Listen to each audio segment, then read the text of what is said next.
அனைவருக்கும் வணக்கம். இன்னைக்கு நான் உங்களுக்கு ஒரு அறிவான கதை சொல்ல போறேன். ஒரு ஊர்ல ஒரு மனுஷன் இருந்தானா.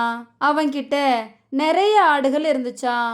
அவன் தினமும் தன்னோட ஆடுகளை பக்கத்துல இருக்கிற காட்டுக்கு ஓட்டிட்டு போய் மேய்ச்சிட்டு வருவானா. ஒரு நாள் காட்டுல எல்லா ஆடும் மேய்ஞ்சிட்டு இருக்கும்போது ஒரு குட்டி ஆடு மட்டும் வழி தவறி எங்கேயோ போயிடுச்சாம். ரொம்ப நேரமா எங்கெங்கேயோ அலைஞ்சிட்டு ஒரு ஓடைக்கு அந்த குட்டி ஆடு போச்சாம். அந்த காட்டுல ஒரு ஓனா இருந்துச்சாம். அது ரொம்ப நாளா ஒரு ஆட்டுக்குட்டியை கொன்று சாப்பிடணும் அப்படின்னு நினைச்சிட்டு இருந்துச்சாம். தற்செயலா அந்த ஓடைக்கு அந்த ஓனாயும் தண்ணீர் குடிக்க வந்துச்சாம். அங்க அந்த ஆட்டுக்குட்டியை பார்த்துட்டு எப்படியாவது அதை நம்மளுடைய உணவா ஆக்கிக்கணும் அப்படின்னு நினைச்சுதான். அதனால ஓனாய் ஆட்டுக்குட்டியை பார்த்து, நீ ஏன் தண்ணீரை கலக்குற அப்படின்னு கேட்டுச்சான்.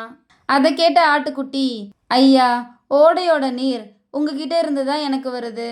அப்படி இருக்கும்போது நான் எப்படி நீங்க குடிக்கிற தண்ணீரை கலக்க முடியும் அப்படின்னு கேட்டுச்சான்.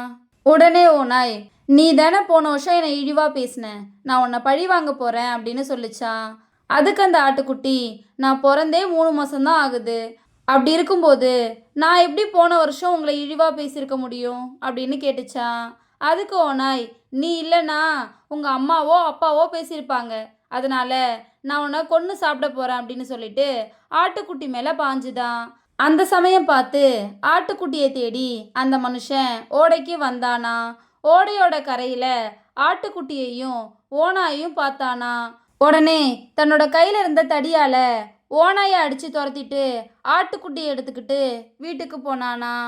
இதோட இந்த கதை முடிஞ்சிச்சு. எதிரிங்க கிட்ட நியாயம் எடுபடாது. மௌனமா ஒதுங்கி போறதே நல்லது. காரியத்தை சாதிக்கணுங்கிறதுக்காக எப்படி வேணா பேசுவாங்க. அவங்க கிட்டெல்லாம் வாய் பேசாம ஒதுங்கி போறதே நல்லது. அதை தான் இந்த கதை நமக்கு சொல்லுது. இந்த கதை உங்க எல்லாருக்கும் பிடிச்சிருக்கு நம்புறேன். இன்னொரு அழகான கதையில நாளைக்கு சந்திப்போம். நன்றி.